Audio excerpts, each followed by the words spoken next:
One reason how Islamic population swelled in this country is they took hundreds and thousands of Hindu women and produced Muslim children out of them. Just a huge military force may become meaningless in the next 10 years' time. Just bravery and willing to fight, willing to die may not help in future. The nation was made in a hurry, in an unholy hurry. Not just villages, homes were divided in the line. Very impractical boundaries we have drawn, very hard to protect because nobody knows where the damn line is, first of all. But at least now, where it is possible to settle, we must settle.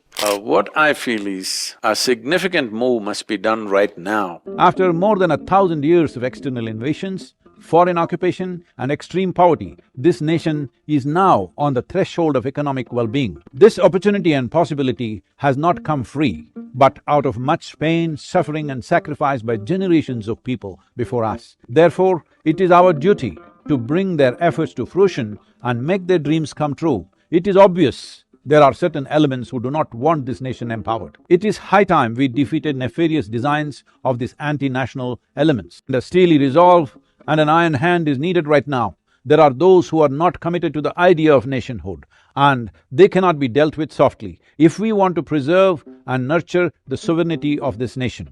These elements who are willing to kill indiscriminately and also die in the process, whose beliefs are not concurrent with the fundamentals of the nation-state, should be dealt with an iron hand and a steely, long-term resolve. In the making of this nation, we have made some serious mistakes. When I say serious mistakes, see, as a republic, we are born in 47, 75 years. What was a subcontinent? Either by ignorance or by design, we don't know how. I don't want to make judgments on people of those times, but we turned a subcontinent into an island. Anyway, because such things have been done in the past, we need to be super innovative about what we create in this world today.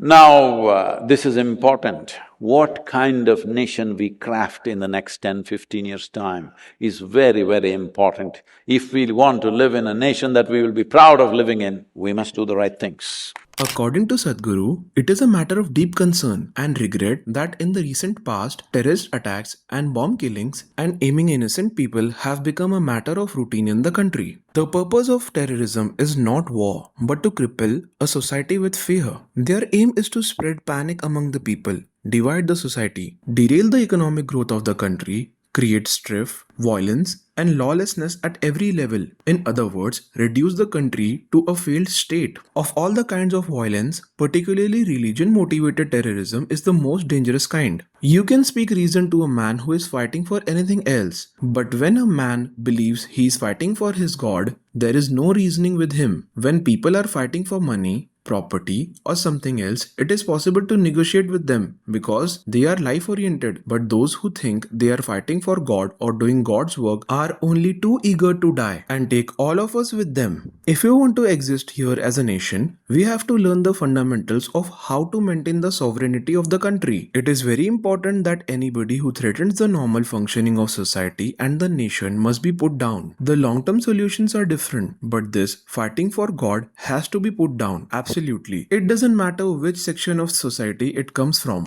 Innovation is just a simple word, but when you experience it, the brutality of it is another thing. So, what is it that made this culture survive through nearly 1,000 years of brutal invasions? Brutal. It has not been written enough in the history books, but very brutal invasions. So, what is it? One thing was the people who invaded, powered by the force of their religion or by their economic interests. One thing was the culture and the civilization was so complex and profound, they could not figure it out.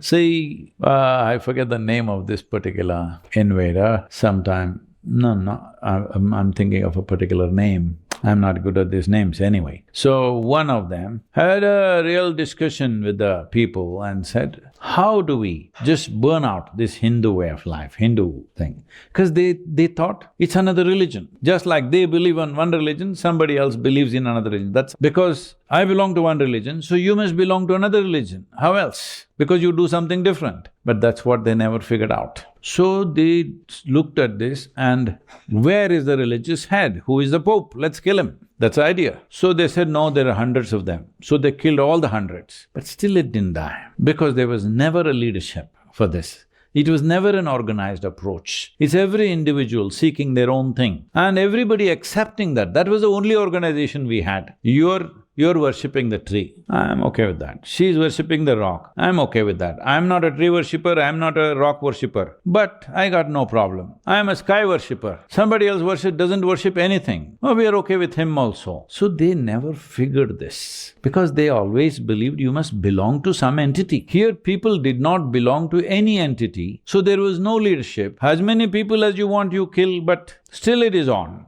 In every home, in human hearts, what is on, you can't kill it, all right? It did not need leadership, it did not need a book, it did not need an ideology, it did not need a god. That's the most important thing. So they went about demolishing temples systematically all across northern India. Southern India, you come and see, glorious temples are still here because they didn't come this far down. So you will see phenomenal temples here, you don't see that in the north because they were all largely destroyed. So even if you kill the god, these people won't give it up. Namaskaram everyone. So we have an upcoming Ladakh yoga retreat. It is yoga and sightseeing. The module that we will be taking up is the Yogasanas module. It is a very subtle and powerful yoga module, and this comes from a 15,000-year-old science. This has transformed my life completely and I can't wait for these tools to get to you. So please do join us. I look forward. See you soon.